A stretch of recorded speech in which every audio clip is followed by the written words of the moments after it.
Santos TV apresenta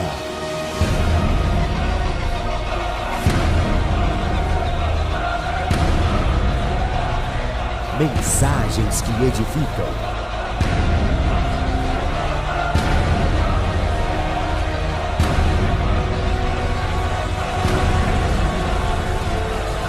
Com o apóstolo Paulo de Piero.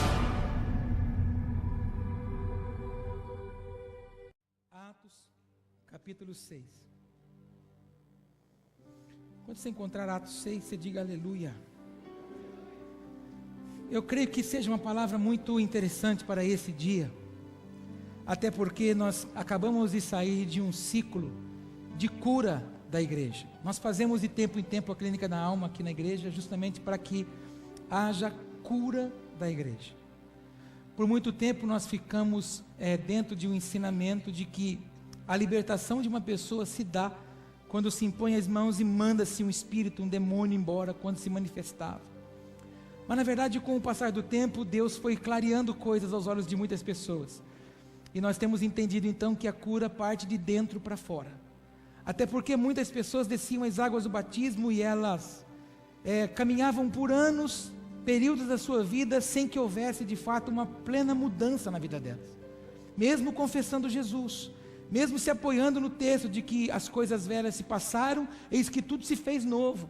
Mas nós víamos as pessoas sempre lutando com algumas coisas na vida delas. Então nós começamos a entender, o que nós temos é físico, psicológico ou espiritual. Então começamos a preocupar-nos, a tratar as pessoas. E nós criamos então, depois de estudar muitos, a clínica da alma, justamente para que pudesse trazer cura sobre a igreja. Por incrível que pareça, essa semana a gente fez ela num ciclo de 5 dias, foi a maior de todas. Ainda faltou tempo para que a gente pudesse clarear mais coisas ainda. Mas como foi precioso esses 5 dias, e como muitas pessoas já escreveram para nós, contando-nos coisas que aconteceram com elas nesses 5 dias, o quanto elas compreenderam e quanto elas estão aprendendo a lidar com isso. Então, por muito tempo eu tenho falado isso, que a palavra de Deus, a pregação do Evangelho no meio da sociedade tem perdido um pouco a credibilidade. Perdido a credibilidade por quê? Por causa dos nossos maus testemunhos. Maus testemunhos que nós muitas vezes como crentes em Jesus damos. Nós, quando eu digo nós pastores, falhamos muito também nessa área das finanças. A igreja evangélica hoje ela é marcada por um povo que vem, se faz uma lavagem cerebral e se pede e tudo se atrela a um envelope. É a fama que nós temos na rua.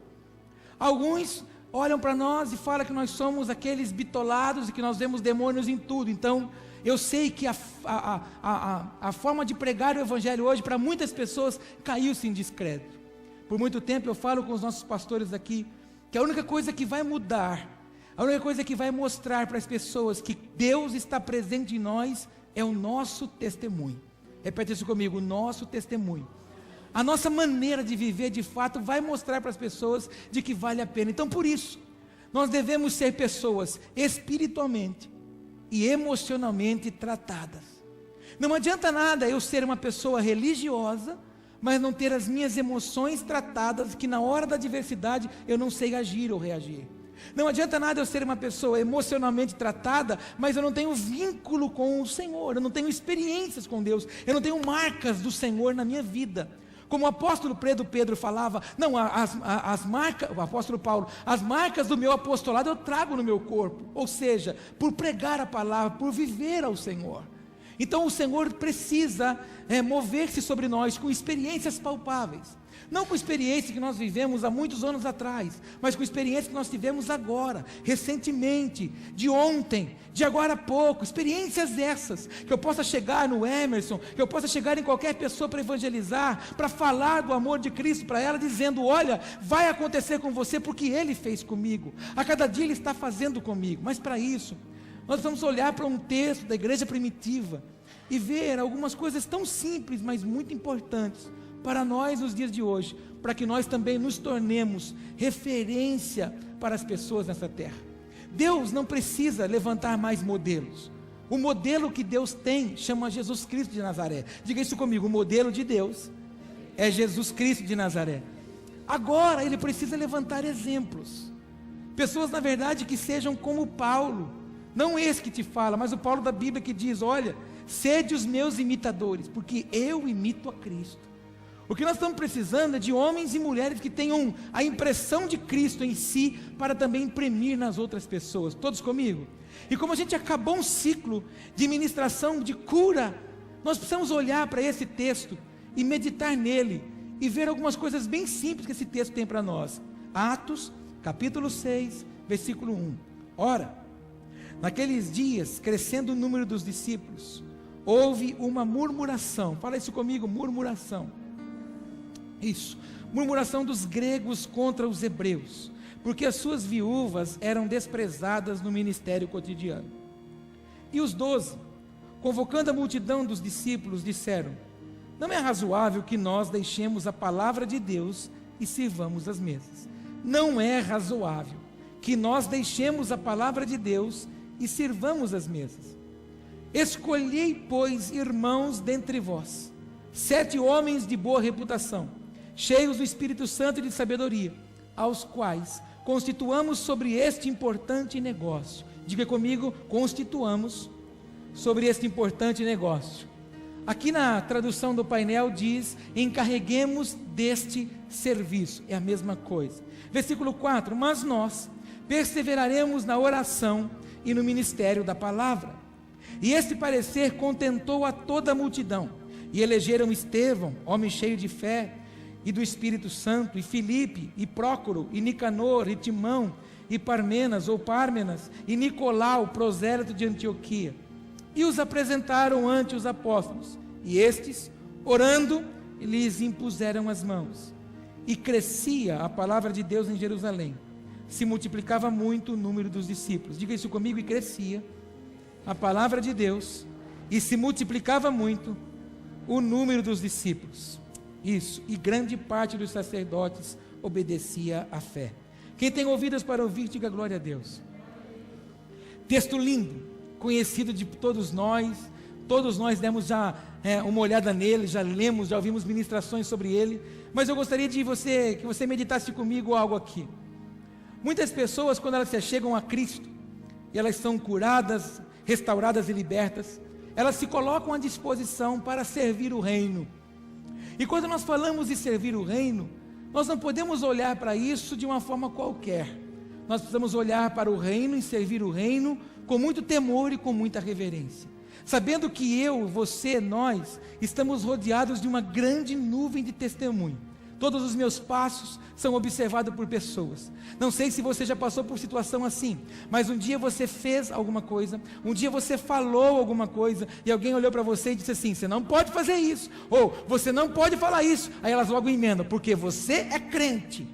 Então as pessoas começam a acusar-nos, a atacar-nos, porque elas veem em nós que nós somos homens e mulheres que servimos a Deus, e falamos para elas que vivemos em santidade. Então quando ela nos vê fazendo alguma coisa ou falando alguma coisa, ela logo nos aponta. Por quê? Porque nós estamos rodeados de uma grande nuvem de testemunha. Fala isso bem baixinho para o teu irmão: você está cercado de uma grande nuvem de testemunha. Então, quando nós olhamos para esse texto me faz entender algumas coisas. Quando os apóstolos olharam e viram que crescia o número de pessoas, a fome das pessoas em querer conhecer o Evangelho, eles se depararam com a única situação: olha, não dá mais para nós prepararmos as outras coisas, porque a preparação da palavra e o nosso vínculo de oração tem diminuído. Nós temos orado pouco, nós temos meditado pouco na palavra, porque a gente tem que servir muito, a gente tem que preparar muitas coisas. Então, para a gente não perder o vínculo de intimidade de oração e não abandonarmos a busca da revelação da palavra, é necessário que nós levantemos outras pessoas. Então o que os apóstolos fizeram? Convocaram os irmãos e disseram: olha, vocês agora olhem no meio de vocês e encontrem no meio de vocês 7 pessoas, 7 varões, que eles sejam de boa reputação, cheios do Espírito Santo e com sabedoria, para que eles na verdade possam servir à mesa. E o que você quer dizer com isso, apóstolo? Que tantos mistérios você está falando acerca dessa palavra? Conta logo para nós. Se para servir a mesa era importante ter uma boa reputação, se para servir a mesa era importante ser cheio do Espírito Santo, se para servir a mesa era importante ser cheio de sabedoria, quanto mais qualquer outra atividade dentro da igreja. Eu não posso levantar as mãos para querer ser um obreiro, para querer ser um presbítero, um pastor, um diácono, um músico, um levita, um cantor, um educador, um porteiro, um auxiliar, se eu não tenho uma vida de boa reputação, cheia do Espírito e cheia de sabedoria.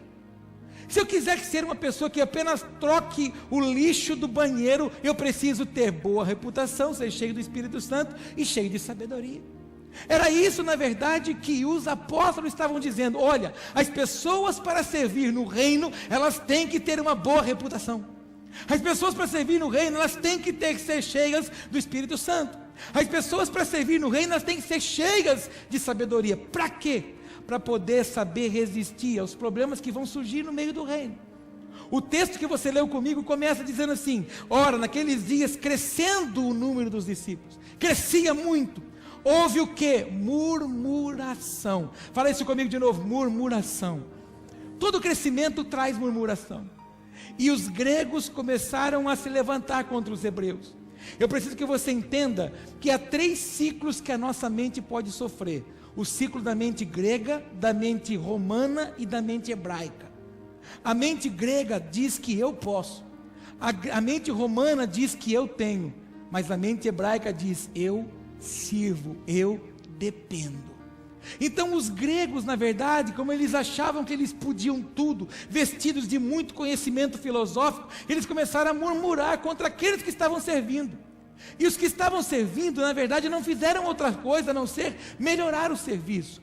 Uma das coisas que nós temos que observar muito de como nós estamos agindo. Eu faço parte das pessoas que dizem eu posso, eu tenho ou eu dependo. Então muito cuidado, porque a sua mente pode trair você. Às vezes você pode se tornar também um crente em Jesus murmurador. Você pode se tornar um crente em Jesus que na verdade só levanta crítica, em vez de fazer com que as coisas caminhem para o propósito do Senhor. Por isso que os apóstolos disseram: olha, para servir no reino tem que ter uma boa reputação. E reputação é o que? Fama. Repete isso comigo: reputação é fama. Eu sei que você não vai gostar muito de fazer isso, mas olha para esse irmão do seu lado agora e fala para ele: qual é a sua fama?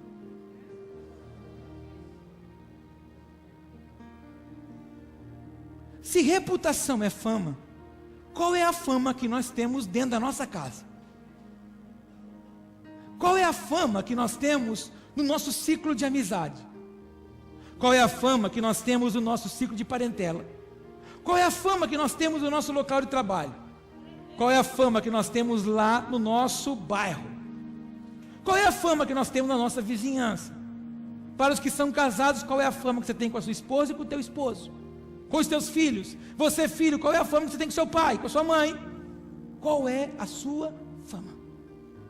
Porque na verdade, quando os apóstolos falam: olha, para constituir alguém para servir a mesa, tem que ter uma boa reputação, tem que ter uma fama digna, porque não pode ninguém amanhã dizer assim: mas como ele pode, se ele faz isso? Paulo estava dizendo, ele tem que ter uma boa fama, porque se ele diz que ele é do Senhor, ele tem que viver para o Senhor. Se ele diz agora que a boca dele se tornou uma boca pura, porque ele tirou dele todo tipo de murmuração, de lascívia, de palavras que não prestavam, ele tirou da boca dele, a boa fama dele agora tem que ser: nossa, mas esse irmão está aqui filmando hoje, mas ontem mesmo ele estava lá no bar balangando beiço. Qual é a nossa fama? Para servir as pessoas, nós temos que ter uma boa fama. Olha para o teu irmão de novo, assusta mais ele do que ele já ficou e fala para ele: qual é mesmo a sua fama?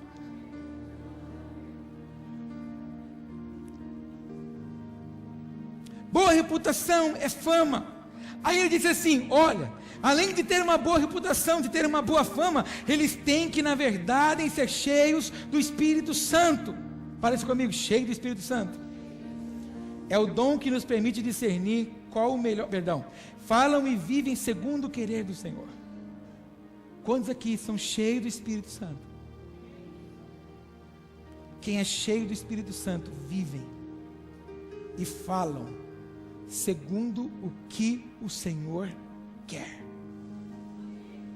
Existem horas que você vai ser violentamente humilhado. Existe um momento que você vai ser violentamente esquecido, abandonado pelas pessoas. O homem e a mulher cheio do Espírito Santo se cala. Porque o maior desprezo que você dá para o seu inimigo é não revidar a vontade dele. Quem é pai aqui? Sabe aquele dia que seu filho, sua filha ficou irado contigo ou com uma situação e você foi disciplinar e ele ficou todo bravo e você saiu de costas assim e não falou nada? Agora, o pior desprezo que você podia ter dado para não aceitar aquela provocação é virar as costas para alguém e sair de lado. O homem e a mulher cheio do Espírito Santo não revida. O homem e a mulher cheio do Espírito Santo não retruca. O homem e a mulher cheio do Espírito Santo sabe que a resposta certa vem do Senhor e não dele. O homem e a mulher cheio do Espírito Santo não reagem às provocações. Não ficam dando indiretas, não ficam provocando. E também não precisa mostrar que são melhores que os outros, porque são cheios do Espírito Santo. Na verdade, nós precisamos aprender que uns o Senhor espera 30, outros 60 e outros 100. Eu falo isso constantemente aqui. Não adianta, por exemplo, esse menino é meu filho. Não adianta eu cobrar algumas coisas dele 100% se ele não pode dar. Ele dá 60%. Às vezes a gente faz isso com as pessoas. Às vezes a gente quer que as pessoas produza igualzinho a gente produz. Por que nas empresas há problema, troca de seção, de departamento? Porque nem todo mundo consegue produzir igual ao outro. Enquanto um embala 50 produtos, o outro vai conseguir embalar 25, porque ele não consegue. Ele não tem a mesma capacidade, a mesma habilidade. Assim também são dons. Assim também são habilidades que o Senhor nos dá. Existem coisas que Deus pode sacar do Paulo, mas existem coisas que Deus não pode sacar do Hélio. Existem coisas que Deus saca do Hélio, mas não saca do Márcio, e assim por diante. E às vezes a gente comete um erro grande dentro da nossa casa, com os nossos filhos, querendo que todos eles façam igual a mesma coisa. Eles não vão fazer. Eles não reagem assim. Cada um vai dar uma quantidade, um percentual, uma porção daquilo. E no reino também é assim. O grande problema é que as pessoas, quando elas querem fazer no reino, o anseio dela de fazer é tão grande, que ela acaba colocando as mãos pelos pés e os pés pelas mãos, porque não conseguem produzir naquilo que não foi vocacionada. E se tem um outro problema também, amados, é que nós não temos facilidade de reconhecer os nossos erros, as nossas falhas. Se eu ainda não estou prontamente pronto para o serviço do reino, eu não vou me meter a fazer. Eu fico muitas vezes muito preocupado. Eu não estou criticando, só estou mencionando. A minha preocupação quando nós falamos de igreja em célula, é que nós colocamos o quê? Cada discípulo um líder. Então nós colocamos um líder dentro de uma casa, ele tem que gerar mais 12. Desses 12, ele vai preparar para ser líder para mais 12. E se esse líder que eu coloquei não tem um chamado pastoral, eu mato ele. Nem todos nasceram para ser pastores. Por isso que existem uns que são apóstolos, que fundamentam, outros que são profetas. Quando você vê eu pregando e vê minha esposa pregando, são pessoas diferentes, são chamados diferentes. Quando você vê um dos nossos pastores pregando, são chamados diferentes. Por quê? Cada um tem um chamado específico. Nem todo mundo nasceu para pastorear. Pastorear não é pregar. Pastorear é cuidar. E nem todo mundo tem essa facilidade para cuidar. Nem todo mundo tem essa facilidade. Aqui na igreja a gente tem vários irmãos que estão sentados aqui olhando para mim. Você tem chamado pastoral, você tem habilidade para cuidar. Você se preocupa com as pessoas. É um zelo. E pastor é isso. Pastor não é o pastor que prega. Foi dado esse título para ele, mas não é ele. O pastor é o que cuida. Então a gente acaba dando título para as pessoas e acaba matando elas. Primeiro, porque talvez a fama dela ainda não é boa para ela assumir uma posição dessa. Segundo, talvez ela não está cheia do Espírito Santo tanto quanto para poder suportar aquilo que vem, porque a obra de Deus mas é feita por homens. Conta para o teu irmão, a obra de Deus mas ela é feita por homens. Olha para mim, aonde tiver homem tem falha. Aonde tiver homem tem erros. Aonde tiver homens, tem frustrações, decepções. Você vai se enganar, você vai se frustrar com o homem. Tem dia que você vai vir aqui na igreja querendo ouvir alguma coisa de mim e eu não vou conseguir dar para você o que você está esperando, porque eu sou humano, sou natural, tenho erros. O Espírito Santo flui através de mim, claro que flui, mas na verdade existem momentos que a natureza nossa falha. E o grande problema nosso é achar que homens não falham. Na verdade as pessoas olham para aqueles que estão ministrando e acham que não há falha em nós, e há falha. O Elias era o homem, estava sujeito às mesmas paixões de qualquer outro homem, nós também. Irmãos, sabe o que eu e minha família mais tivemos desejo de fazer ontem? Descansar. Porque nós estávamos fisicamente e psicologicamente esgotados. Por causa desses dias que nós ficamos ministrando, o nosso físico cansa. E não eram só as ministrações, são todas as outras coisas, são todas as outras atividades que nós temos no dia a dia. A administração da igreja, a preparação das coisas, a casa da gente, os filhos da gente, os problemas que surgem, atendimento que a gente teve que fazer no meio dos dias e assim por diante. Então a gente se cansa. Tudo que a gente queria fazer ontem era descansar. Mas nós tínhamos ainda um monte de tarefas, de coisas da igreja, que são programações futuras, a gente já está preparando para fazer, e nós temos que também trabalhar. Então a gente também tem carência, sim.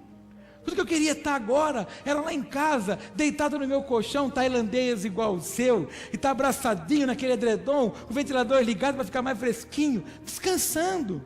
Mas o amor, a paixão, por fazer a vontade daquele que morreu na cruz por mim, por você, por cada um de nós, ela precisa superar qualquer adversidade, cansaço físico, emocional, seja qual for, para que a gente possa exercer e executar a boa obra do Senhor. Quantos comigo?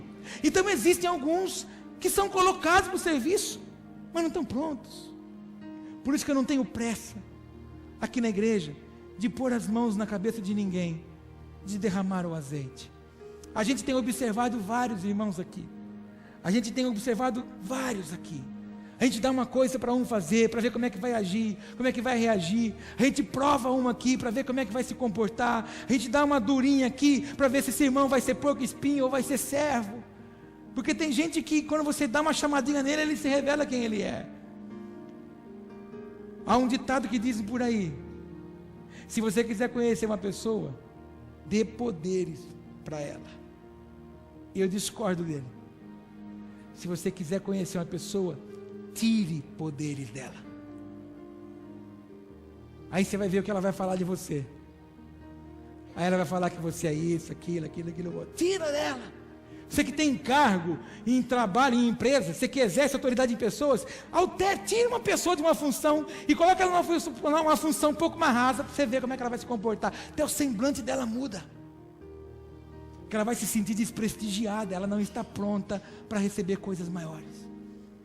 Quando um prédio está sendo edificado, quanto maior o número de andares que virá sobre ela, maior é o fundamento, maior é a coluna que vai ser colocada lá. Assim também somos nós. Quanto mais Deus deseja de mim e de você, maior é o fundamento que Ele vai estabelecer sobre nós. Repete isso comigo: boa fama, cheio do Espírito Santo.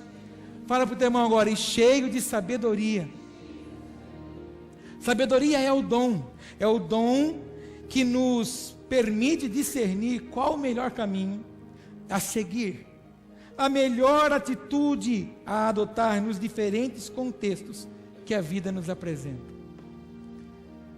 Falar de sabedoria é muito complicado.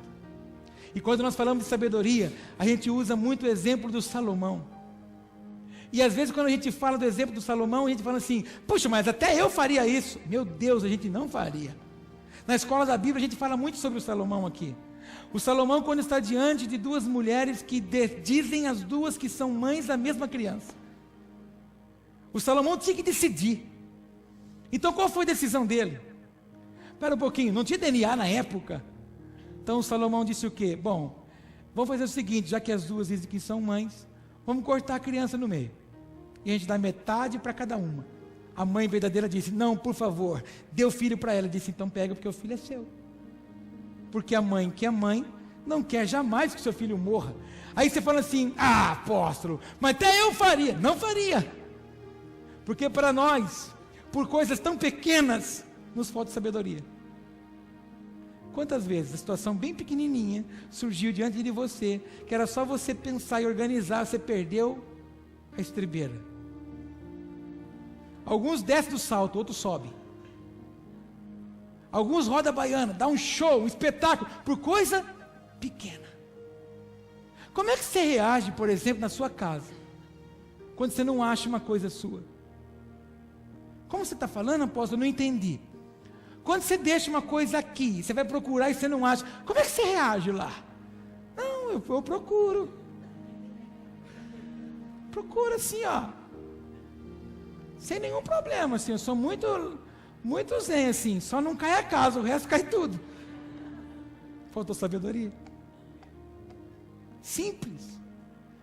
Então, para nós vivermos, as pessoas às vezes acham que quando nós vamos servir o reino, existem coisas que você não pode decidir na hora. A sabedoria às vezes não permite que você decida alguma coisa na hora. Não, espera um pouquinho, deixa eu me organizar, deixa eu pensar bem sobre isso, porque a Bíblia diz que quem precipita, peca. E às vezes nós pecamos precipitadamente por agirmos no impulso nosso. Então o que eu quero que você entenda é o que nós chamamos de servir a Deus. Para servir as mesas, os apóstolos disseram assim: olha, que eles tenham uma boa fama, que eles sejam cheios do Espírito Santo e que eles sejam dotados de muita sabedoria. Eu vou te perguntar uma coisa agora, que antes de perguntar para você, eu perguntei para mim: será que nós já estamos aptos para isso? Não estou entendendo o que você está falando hoje, apóstolo. Será que eu e você já estamos aptos para servir com essas qualidades?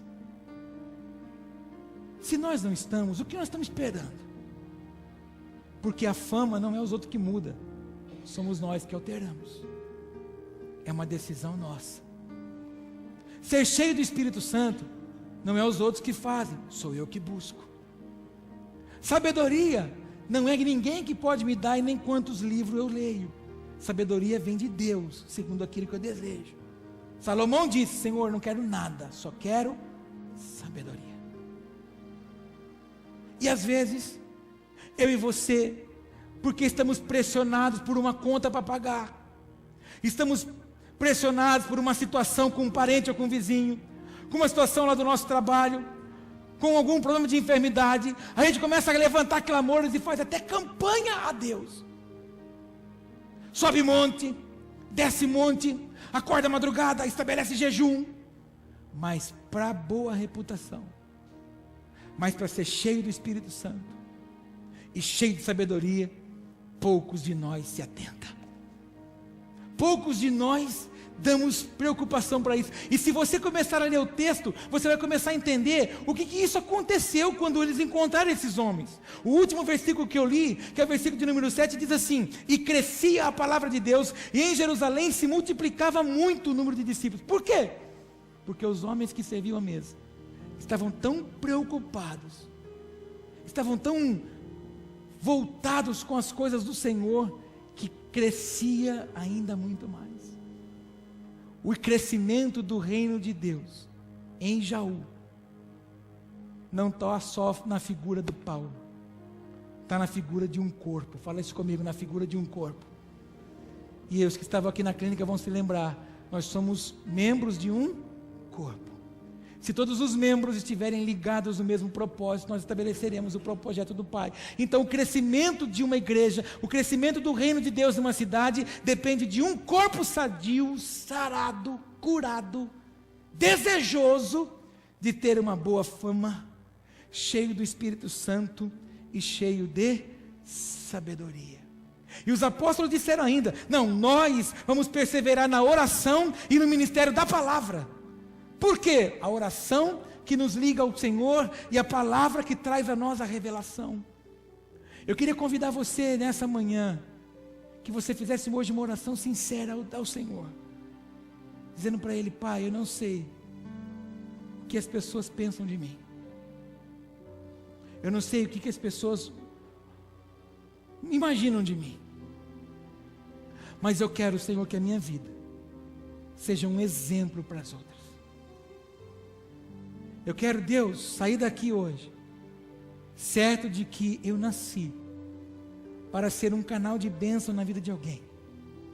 Eu quero sair daqui hoje, Senhor, certo de que eu nasci para ser ponte na vida dos outros.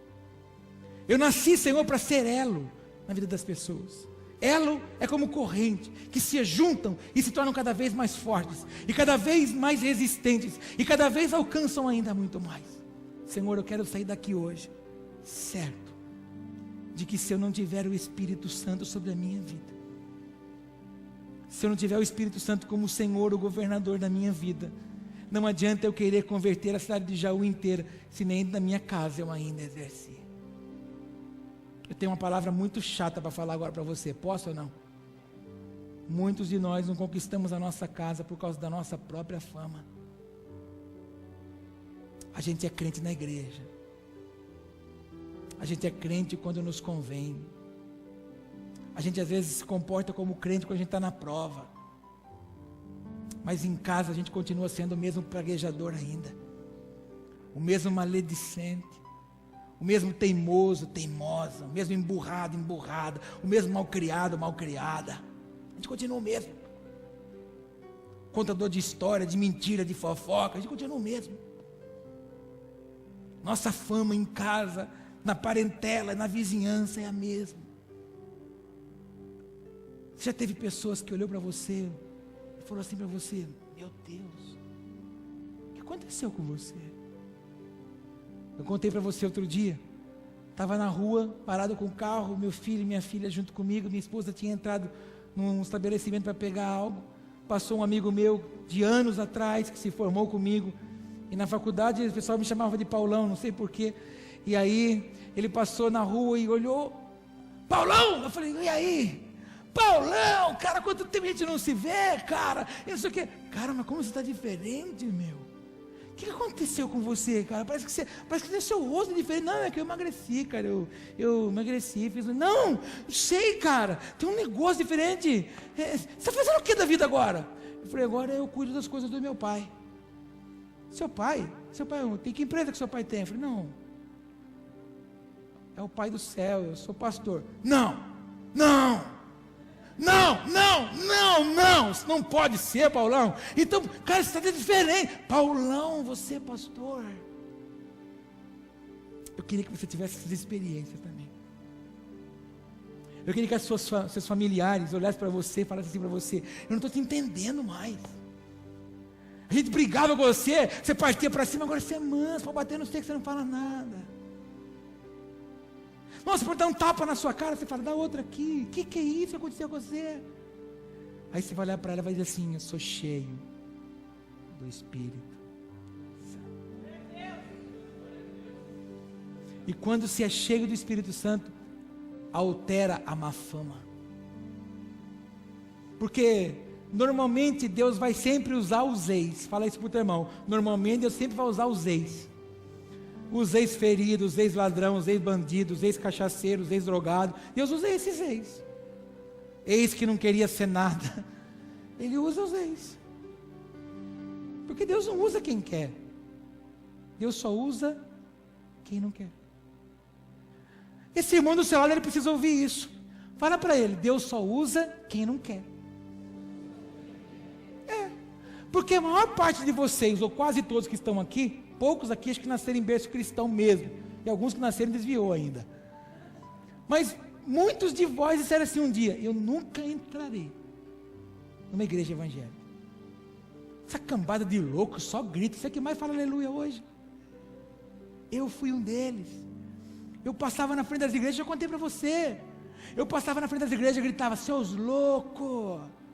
Assistia programa de televisão, falava: bandido, safado, fica roubando dinheiro das pessoas que não têm entendimento, esse povo não tem inteligência, você fica roubando dinheiro deles.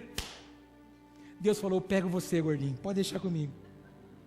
Foi só notando, você também, cada vez que você falou não vou, Deus falou assim: é lá que você vai.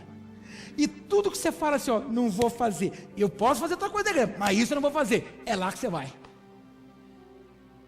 Quando eu comecei na igreja, tudo que eu falei para Deus, eu falei assim: Senhor, eu posso fazer qualquer coisa aqui, mas menos pregar.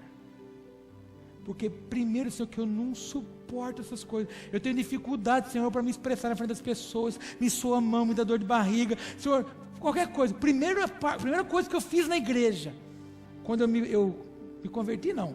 Quando eu comecei a ir na igreja, foi vender refrigerante numa barraquinha que nós fizemos quando o Dedé era crente ainda. Lembra do Dedé Santana? O Dedé Santana se converteu e nós levamos ele em bebedouro na igreja que eu me converti, e eu vendia fichinha. Eu mais bebia Guaraná do que vendia, mas eu vendia fichinha de Guaraná na barraca lá da igreja. Eu não estava convertido ainda. E aí, a primeira coisa que eu fiz, mas tudo que eu falei para Deus é: eu não quero ser pastor, eu não quero pregar a palavra. Deus falou assim: não, você vai pregar a palavra. E eu vou dar uma palavra para você que você já ouviu ela de mim várias vezes. Deus não trabalha para satisfazer as suas vontades. Você nasceu para viver as vontades de Deus. E você ainda não é bem sucedido em outras áreas da sua vida porque você não disse para Ele: pode fazer, pode executar, estou aqui para fazer a sua vontade.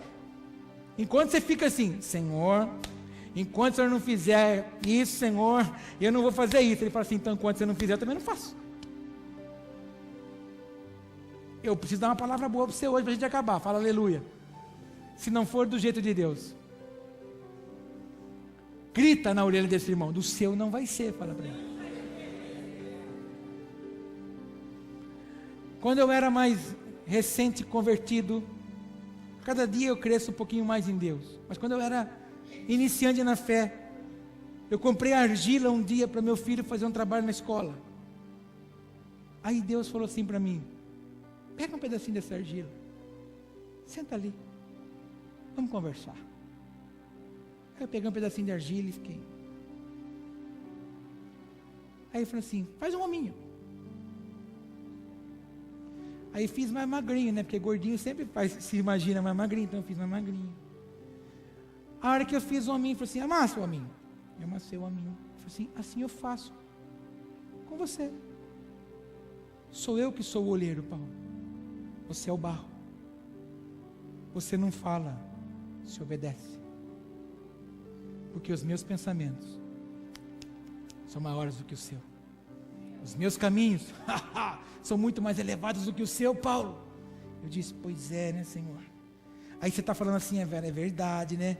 Mas ninguém faz tijolo, telha, produto, vaso com barro sujo.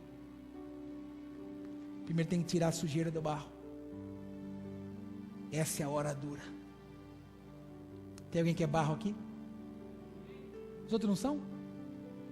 Tem alguém que é barro aqui? Amém. Se ele estiver tirando a sujeira, deixa ele sujar, deixa ele tirar. Depois que ele vai tirar a sujeira, ele vai amassar de novo. Aí ele vai dar forma. Aí depois que ele dá forma, ele põe você num lugar de descanso, de cabeça para baixo, para não trincar por dentro. Depois ele coloca você no forno. Depois de queimar você lá dentro do forno, ele vai lixar você. Você gosta de lixa, irmão? Aí vai lixar para tirar os defeitos. Aí depois de lixar, ele vai passar um esmalte. E se não ficar bom, ele quebra. E começa a fazer tudo de novo. Deus está procurando homens de boa reputação, mulheres de boa reputação, cheios do Espírito Santo e com muita sabedoria, para que o reino cresça e se estabeleça. Domingo que vem, nós vamos fazer um clamor aqui, pelo Espírito Santo. Nós vamos fazer hoje, mas eu vou deixar essa palavra consumir você. E nós vamos fazer oração com imposição de mãos. E nós vamos clamar: Espírito Santo, vem sobre eles agora. Se você não é batizado com o Espírito Santo, eu quero te convidar a abrir uma semana de propósitos com Ele. Tira lá 1 hora ou 2 horas. Apóstolo, você está de brincadeira. Tirar 1 hora, 2 horas. Deixa eu falar uma coisa para você. Dízimo não é só de dinheiro. Dízimo é do tempo. Seu dia tem quantas horas? Qual que é o dízimo de 24 horas? De dízimo. Por dia você tem que dar esse dízimo aí. Então por dia você vai tirar 2 horas e alguns minutos. Vai falar: Senhor, eu vou me encher só de Ti. Enche de louvores a sua casa. Quebra aquela cedezaiada. Nem sei se tem, se não tiver no dicionário, põe lá, cedezaiada. Pega aquela cedezaiada, aquela frequência que você gosta. Desliga aquele negócio. Sai fora do Chico. Chico da Globo. Sai fora do Chico. Sai fora. Começa às 6. Às 6 tem uma. Como é que chama das 6? Esqueci. Das 7. Das 8. Fica lá. Esquece aquele negócio. Retira para Deus. Fala para Ele: Senhor, faz de mim, Pai, um vaso novo. E aí domingo, vamos estender as mãos sobre você. Festa de tabernáculos. Vai ser demais. Amém? Fiquemos em pé, por favor.